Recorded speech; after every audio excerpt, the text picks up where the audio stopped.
Hello students. तो कैसे हो आप सभी लोग। उम्मीद है आप सभी की एग्ज़ाम की तैयारी अच्छी चल रही होगी। तो ये वीडियो है RUHS BSc nursing entrance exam की तैयारी करने वाले सारे स्टूडेंट्स के लिए। इस वीडियो में हम प्रीवियस ईयर क्वेश्चन पेपर को देखने वाले हैं, साथ ही उसका सॉल्यूशन भी देखेंगे। तो ये पार्ट 1 है जिसमें सिर्फ बायोलॉजी का पार्ट ही हम देखेंगे। इस वीडियो को देखकर आपको एक आइडिया लग जाएगा कि पेपर कैसा आता है और आपको किस प्रकार अपनी तैयारी करनी है। तो चलिए सबसे पहले शुरुआत करते हैं। तो पहला क्वेश्चन हम यहाँ पर देखते हैं। यदि एक तितली के अर्धसूत्री कोशिका में 2n गुणसूत्रों की संख्या 360 है, इसके युग्मक में गुणसूत्र संख्या क्या होगी। तो आपको यहाँ पर सीधा सीधा दिख रहा है कि जब 2n कोशिका में 360 गुणसूत्र हैं तो युग्मक में उसके हाफ n रह जाते हैं। तो 360 का आधा आप देख सकते हैं सीधा सीधा 180 होगा। लेकिन अब आप सोच रहे होंगे कि इसमें 180 तो है ही नहीं। तो इसका मैं आपको एक बता देता हूँ कि ये क्वेश्चन जो है इसमें प्रिंटिंग मिस्टेक की वजह से बोनस मार्क भी दिया गया था। तो यहाँ पर ये 190 की जगह 180 था, लेकिन इसको बोनस मार्क दिया गया था क्योंकि प्रिंटिंग मिस्टेक थी। तो इसका करेक्ट आंसर आप 180 ही लिखें। अब अगला क्वेश्चन देखते हैं। निम्नलिखित में से कौन से फूल वाले पौधों में निषेचन के बाद की घटना है। तो निषेचन के बाद परागणों का स्थानांतरण तो होगा नहीं। भ्रूण का विकास ये निषेचन के बाद की ही घटना है। फूल का गठन, परागणों का निर्माण, ये सब पहले ही हो जाते हैं। भ्रूण का विकास पहले की घटना है। भ्रूण का विकास ही आपका इसका करेक्ट आंसर है। अगला क्वेश्चन देखते हैं। स्ट्रोबिलेंथस कुंथियाना फूल एक बार उत्पन्न होते हैं कितने वर्षों में। ये आपको सीधा सीधा याद रखना है। ये होता है 12 वर्षों में एक बार उत्पन्न होते हैं। ऐसे क्वेश्चंस आपको सिर्फ याद रखने हैं और याद आपको तभी रहेंगे जब आप अच्छे से इनका रिवीजन करेंगे। अब अगला क्वेश्चन देखते हैं। एंडोस्पर्म द्वारा किसे पोषण दिया जाता है। ऑप्शन हैं बीज, फल, एंडोस्पर्म, भ्रूण। तो एंडोस्पर्म द्वारा आपको याद होगा भ्रूण को पोषण दिया जाता है। अगला क्वेश्चन देखते हैं। अगला क्वेश्चन। निषेचन के समय एक विशिष्ट द्विबीजपत्री की मादा युग्मकोद्भिद भ्रूणकोश होती है। ये आपको याद आ रहा होगा कि 7 सेल्ड एंड 8 न्यूक्लियाई, 7 कोशिकीय और 8 केंद्रकीय होती है। तो इसमें ऑप्शन आप देख सकते हैं, ऑप्शन बी 7 कोशिकीय इसका करेक्ट आंसर होगा। अगला क्वेश्चन देखते हैं। जैनोगेमी पर निषेचन सुनिश्चित करने के लिए नर और मादा फूल अलग अलग पौधों पर उपस्थित होते हैं। कौन से पेड़ है में कौन सा पौधा है जिसमें नर और मादा दोनों पुष्प अलग अलग पौधों पर उपस्थित होते हैं। इसका करेक्ट आंसर आपको पता होना चाहिए। ऐसा सिर्फ पपीता में होता है। आम, मक्का, इनमें एक ही पेड़ पर दोनों प्रकार के पुष्प पाए जा सकते हैं, लेकिन पपीता में नर और मादा दोनों ही पुष्प अलग अलग पेड़ों पर पौधों पर मिलेंगे। तो इसका करेक्ट आंसर पपीता हो जाएगा। अगला क्वेश्चन देखते हैं। बहुभ्रूणता आमतौर पर होती है। सीधा सीधा आपको याद आ जाना चाहिए। बहुभ्रूणता पॉली एम्ब्रियोनिक नींबू सिट्रस वंश में होती है। टमाटर, केला, आलू ये इसके आंसर नहीं होंगे। करेक्ट आंसर होगा नींबू वंश सिट्रस। अब अगला क्वेश्चन देखते हैं। एक मानव महिला किस उम्र के आसपास रजोनिवृत्ति तक पहुंचती है। ये आपको सीधा सीधा आपको याद आ जाना चाहिए 45 to 50, क्योंकि इसमें बाकी ऑप्शंस उतने रिलेटेबल नहीं हैं। और रजोनिवृत्ति जिसको मीनोपोज भी कहते हैं, ये होता है फीमेल्स में 45 to 50 की एज में। तो इसका करेक्ट आंसर ये हो जाएगा। अब अगला क्वेश्चन देखते हैं। निम्नलिखित में से कौन सी एक पुरुष सहायक ग्रंथि नहीं है। मेल एक्सेसरी ग्लैंड कौन सी नहीं है। शुक्राशय, सेमिनल वेसिकल ये है। पुरुष ग्रंथि जिसे प्रोस्टेट ग्लैंड कहते हैं, ये भी मेल्स में पाई जाती है। कंद मूत्रपथ ग्रंथि बल्बो यूरोथ्रल ग्लैंड, ये भी मनुष्य में पाई जाती है, मेल्स में पाई जाती है। एम्पुला, एम्पुला आपको याद आ जाना चाहिए। ये फीमेल जेनाइटल ट्रैक्ट में आपको मिलेगा, जो कि इस क्वेश्चन के हिसाब से इसका आंसर यही होगा, क्योंकि बाकी तीनों मेल्स में पाई जाती हैं, एम्पुला नहीं पाई जाती है। और कौन सी नहीं पाई जाती है वही इसमें पूछा गया है। अगला क्वेश्चन देखते हैं। वृषण के कामकाज के लिए आवश्यक अंडकोश का तापमान हमेशा शरीर के तापमान से नीचे होता है, कितने डिग्री सेल्सियस नीचे होता है, आपको सीधा सीधा याद होना चाहिए 2 डिग्री सेल्सियस नीचे होता है। तो इसका करेक्ट आंसर 2 डिग्री सेल्सियस हो जाएगा। अगला क्वेश्चन देखते हैं, निषेचन के बाद कितने दिन बाद अंतरोपण होता है। ये सारी चीज़ें आपको बस याद रखने की होती हैं और याद तभी रहेंगी जब आप अच्छे तरीके से इनका रिवीजन करेंगे। तो इसका करेक्ट आंसर आप बता दीजिए। 7 दिन होता है, 7 डेज बाद निषेचन के अंतरोपण, जिसे इम्प्लांटेशन भी कहते हैं, होता है। अगला क्वेश्चन देखते हैं, एड्स के संचरण का सामान्य साधन है यौन संपर्क, रक्त आदान, प्लेसेंटल ट्रांसफ़र, इनमें से सभी। ऑल ऑफ दीज होगा इसका आंसर, आपको पता ही चल गया होगा। अब अगला क्वेश्चन देखते हैं, यौन संचारित रोग है खसरा, TB, gonorrhoea, typhoid. Correct answer इसका होगा गोनोरिया, जिसे सुजाक भी कहते हैं। ये एक यौन संचारित रोग, सेक्सुअली ट्रांसमिटेड डिजीज है। अगला क्वेश्चन देखते हैं, कभी कभी एक जीन एक से अधिक प्रभाव व्यक्त कर सकती है, यह घटना क्या कहलाती है। अब सीधा सीधा आपको पता चल जाना चाहिए कि जब एक जीन एक से अधिक प्रभाव व्यक्त करती है तो उसे बहुप्रभाविता ही कहेंगे। तो इसका करेक्ट आंसर होगा बहुप्रभाविता, ऑप्शन नंबर सी। मेंडल द्वारा, अगला क्वेश्चन देखते हैं, मेंडल द्वारा मटर के पौधों में कितने जोड़ी विपरीत लक्षणों का अध्ययन किया गया था। सीधा सीधा आपको इसका आंसर पता चल गया होगा, ऑप्शन नंबर डी, 7 जोड़ी लक्षणों का। अगला क्वेश्चन देखते हैं, 2 विषमयुग्मजी लंबे मटर के पौधों के बीच एक क्रॉस में बोनी संतानों के उत्पादन की संभावना क्या है। अब इस क्वेश्चन को आप कंसेप्ट के हिसाब से भी कर सकते हैं, और अगर आपको याद है तो बहुत ही अच्छा है। अगर याद है तो बहुत ही अच्छा है, अगर नहीं है तो चलिए इसका आंसर निकाल कर आपको दिखाते हैं। इसमें कहा है 2 विषमयुग्मजी, इनका क्रॉस कैसे करवाते हैं और संतानों का किस प्रकार से हम पता लगाते हैं, वो आप देख लीजिए। विषमयुग्मजी में हम एक कैपिटल टी और स्मॉल टी लेते हैं, तो इनका इस प्रकार से लेते हैं, ये टी हो गया, ये टी हो गया, इधर भी टी और टी करते हैं। इन दोनों का क्रॉस किस प्रकार से निकालेंगे, यहाँ पर डबल कैपिटल टी, यहाँ capital T small T, capital T small T, ये स्मॉल टी। तो बोने कब होते हैं, जब दोनों स्मॉल होते हैं।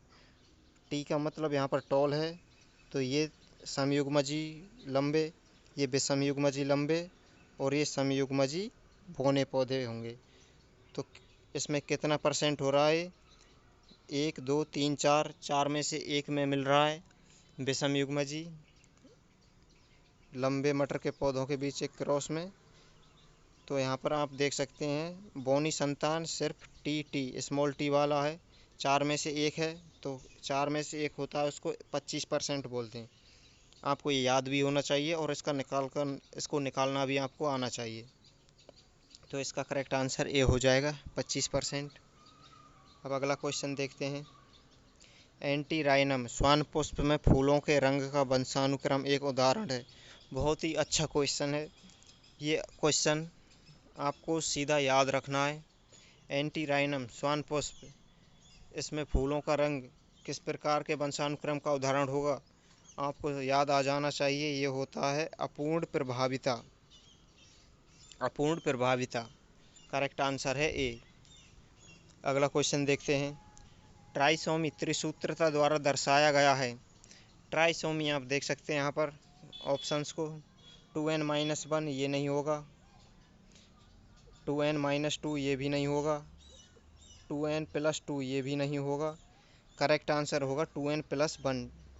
ट्राइसोमी त्रिसूत्रता इसी द्वारा दर्शाई जाती है, तो ऑप्शन डी इसका करेक्ट आंसर हो जाएगा।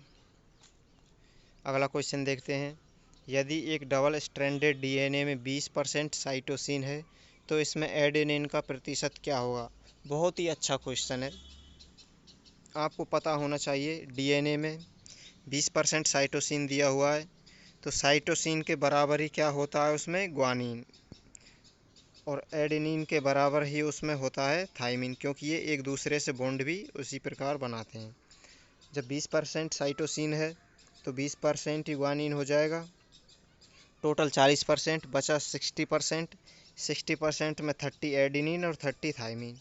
पूछा क्या है, एडेनिन का प्रतिशत क्या होगा? सीधा सीधा आंसर निकल के आ रहा है 30% होगा। अभी अगला क्वेश्चन देखते हैं। यदि एक डीएनए में एक रज्जुक में क्षारों का क्रम ATGCA TGCA है तो पूरक रज्जुक का क्षारों का क्रम क्या होगा? ये क्वेश्चन बहुत ही अच्छे हैं। आपको अगर आपके कंसेप्ट्स क्लियर हैं तो आप इन क्वेश्चंस को आसानी से कर सकते हैं। जैसा कि मैंने अभी बताया था, देख सकते हैं। ए एडेनिन ये बनाएगा थाइमिन के साथ बॉन्ड, थाइमिन बनाएगा एडेनिन के साथ बॉन्ड। जी ग्वानिन ये बनाएगा साइटोसिन और साइटोसिन बनाएगा ग्वानिन के साथ। उसी प्रकार adenine thymine, adenine cytosine guanine और थाइमिन। अब ये वाला क्षार अनुक्रम जिसमें मिल जाएगा वही आप अपना करेक्ट आंसर होगा। तो देखिए, सबसे पहले TAC शुरुआत में ही आपको दिख गया, ऑप्शन नंबर बी, ये इसका करेक्ट आंसर है, ऑप्शन नंबर बी। तो आपको ये सारे कंसेप्ट्स क्लियर होने चाहिए, अच्छे से रिवीजन करेंगे तभी आप अपने क्वेश्चंस को सही से कर पाएंगे। इसका करेक्ट आंसर आपको मिल गया। अब अगला क्वेश्चन देखते हैं, बहुत ही बढ़िया क्वेश्चन है अगला। हिस्टोन प्रोटीन है, अब इसका आंसर आप बताइए। क्षारीय धनात्मक, क्षारीय ऋणात्मक, अम्लीय धनात्मक या अम्लीय ऋणात्मक? आपको सीधा सीधा पता होना चाहिए एक न्यूक्लियोटाइड में क्या होता है, हिस्टोन प्रोटीन और डीएनए। तो हिस्टोन प्रोटीन पूछा है यहाँ पर, तो हिस्टोन प्रोटीन चलिए मैं आपको बता देता हूँ। यहाँ पर इसका करेक्ट आंसर है बी, हिस्टोन प्रोटीन क्षारीय और धनात्मक आवेशित होता है। अब आपको डीएनए बताना है, डीएनए का क्या आंसर होगा कमेंट करके बताइए। डीएनए क्षारीय होता है, अम्लीय होता है, धनात्मक होता है या ऋणात्मक होता है? हिस्टोन प्रोटीन क्षारीय और धनात्मक आवेशित होता है, ये इसका करेक्ट आंसर हो गया। चलिए अगला क्वेश्चन देखते हैं। व्हेल, चमगादड़, चीता और मनुष्य के अग्रपादों की हड्डियां संरचना में समान होती हैं क्योंकि? अब ये क्वेश्चंस आपको याद होना चाहिए, ये इवोल्यूशन वाले चैप्टर से है आपका। लेकिन एक चीज़ और आपको ध्यान रखनी है, इस पेपर में मैं आपको जो करवा रहा हूँ ये पुराने NCERT सिलेबस RBSE सिलेबस के हिसाब से है। लेकिन इस बार आपका नया NCERT सिलेबस में से क्वेश्चन पेपर आएगा, तो जो चैप्टर्स हटा दिए आपको उनके ऊपर अपना समय खर्च नहीं करना है। जो चैप्टर्स बचे हैं आपको उन्हीं को पढ़ना है और उन्हीं का रिवीजन करना है। लेकिन इस पेपर में सारे पुराने हैं, तो हम देख लेते हैं एक बार इनका सबका आंसर। तो चलिए इसका आंसर आप बता दीजिए। ऐसा क्यों होता है, हड्डियां संरचना में समान होती हैं क्यों? क्योंकि वे एक आम या समान पूर्वज साझा करते हैं। ऑप्शन नंबर बी इसका करेक्ट आंसर होगा, ऑप्शन नंबर बी इसका करेक्ट आंसर है। अभी अगला क्वेश्चन देखते हैं।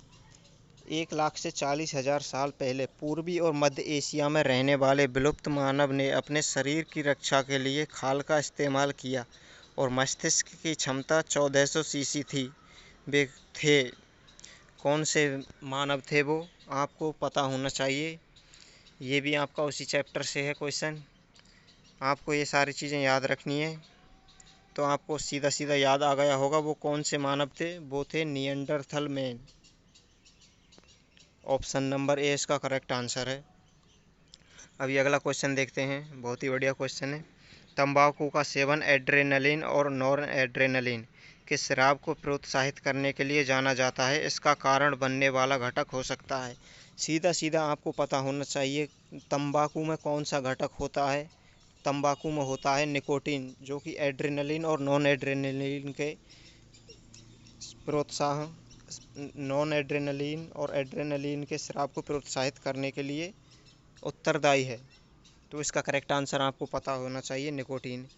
इसका आपको रिवर्स में भी पूछा जा सकता है कि निकोटीन घटक किस में पाया जाता है, तो उसका आंसर आप तंबाकू बताएंगे।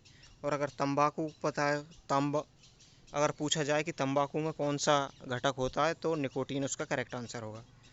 अभी अगला क्वेश्चन देखते हैं, क्वेश्चन नंबर 91। ऊतक संवर्धन विधि द्वारा बड़ी संख्या में पादप प्राप्त करने की तकनीक कहलाती है? बहुत ही बढ़िया क्वेश्चन है।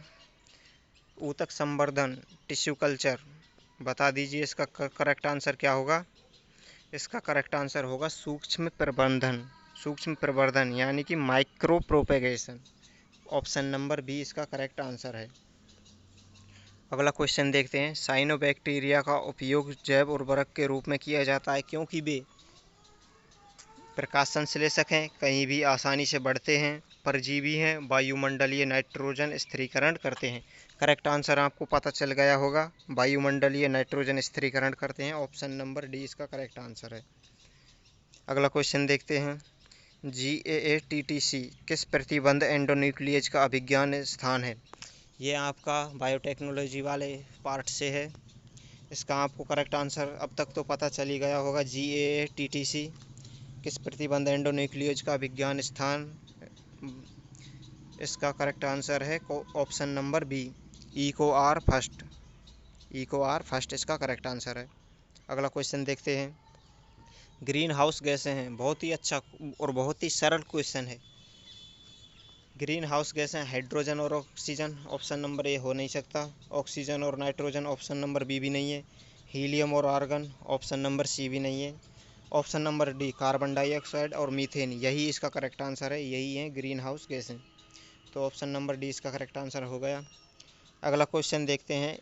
क्राई फर्स्ट AB और क्राई सेकंड AB जीन क्रमशः खाली जगह और खाली जगह के खिलाफ विषाक्त पदार्थों का उत्पादन करते हैं। ये आपको याद करने हैं और शायद ये चैप्टर आपका हट भी सकता है, हो सकता है ये हट गया हो, लेकिन इसका मैं आपको आंसर बता देता हूँ। क्राई फर्स्ट AB मक्का छेदक और क्राई सेकंड AB कपास के मुकुल कृमि के खिलाफ विषाक्त पदार्थों का उत्पादन करते हैं। ये जीन हैं जो कि इन बीमारियों या आप बोल सकते हैं रोगों, इनके खिलाफ विषाक्त पदार्थों का यानी कि इनको रोग प्रतिरोधक क्षमता प्रदान करते हैं। तो इसका करेक्ट आंसर सी हो जाएगा, मक्का छेदक और कपास के मुकुल कृमि। अगला क्वेश्चन देखते हैं। बैसिलस थुरिंजिएंसिस के विष के सक्रियण के लिए ट्रिगर है। ऑप्शन ए पेट का अम्लीय pH, ऑप्शन बी उच्च तापमान, ऑप्शन सी कीट आंत में यांत्रिक क्रिया, या ऑप्शन नंबर डी कीट आंत का क्षारीय pH। ये क्वेश्चन आपको याद होना चाहिए। इसका करेक्ट आंसर है ऑप्शन नंबर डी, कीट आंत का क्षारीय pH इन बैसिलस थुरिंजिएंसिस के विष के सक्रियण के लिए जरूरी होता है। अभी अगला क्वेश्चन देखते हैं। पर्यावरण में अवांछित परिवर्तन लाने वाले कारक कहलाते हैं। बहुत ही इजी क्वेश्चन है, बहुत ही सरल क्वेश्चन है। आपको इसका आंसर देखते ही पता चल गया होगा। पर्यावरण में अवांछित परिवर्तन यानी कि पॉल्यूशन ला रहे हैं, तो क्या होंगे वो पॉल्यूटेंट, जिनको प्रदूषक भी कहते हैं। तो ऑप्शन नंबर सी इसका करेक्ट आंसर है। अगला क्वेश्चन बहुत ही अच्छा है। ठंडी जलवायु वाले जानवरों के अंग आमतौर पर छोटे होते हैं, यह कहा जाता है। यह ठंडी जलवायु में रहने वाले जीवों के अंग जो होते हैं वो छोटे होते हैं, तो इसको कहा जाता है एलन का नियम। क्वेश्चन 98 का करेक्ट आंसर हो जाएगा ऑप्शन नंबर ए, एलन का नियम। अगला क्वेश्चन देखते हैं। निम्नलिखित में से कौन अवसादी प्रकार के पोषक चक्र का प्रतिनिधित्व करता है। करेक्ट आंसर जल्दी से बता दीजिए। इसका करेक्ट आंसर होगा ऑप्शन नंबर डी, फॉस्फोरस चक्र। फॉस्फोरस चक्र आपका अवसादी प्रकार के पोषक चक्र, सेडिमेंट्री टाइप का न्यूट्रिएंट साइकिल है। अगला क्वेश्चन देखते हैं। एक DNA स्ट्रैंड में न्यूक्लियोटाइड एक साथ जुड़े होते हैं। बहुत ही अच्छा क्वेश्चन है। इस क्वेश्चन का आंसर हालांकि मैं बता सकता हूं, लेकिन ये क्वेश्चन क्योंकि लास्ट क्वेश्चन है, ये आपके लिए है। आप इसका करेक्ट आंसर कमेंट बॉक्स में ज़रूर बताएं कि 100 नंबर का ये जो क्वेश्चन है इसका करेक्ट आंसर क्या होगा, और ज़रूर से ज़रूर आप कमेंट करके बताएं इसका करेक्ट आंसर। तो चलिए, आज की वीडियो में हमने आपको जितने भी क्वेश्चंस करवाए, एक बात मैं आपको बता देता हूँ। ये जो मैंने आपको क्वेश्चन पेपर अभी सॉल्व करवाया, ये सेशन 2022-23 में आया हुआ क्वेश्चन है। 2022-23 में आया हुआ क्वेश्चन पेपर है, जिसका हमने बायोलॉजी का पार्ट देख लिया है। अगली वीडियो में हम फिज़िक्स और केमिस्ट्री का पार्ट भी देख लेंगे, तो आपको एक आइडिया लग गया होगा कि क्वेश्चन पेपर उतना टफ आता नहीं है। ज़रूरत है तो सिर्फ रिवीजन और अच्छे से कंसेप्ट को समझने की।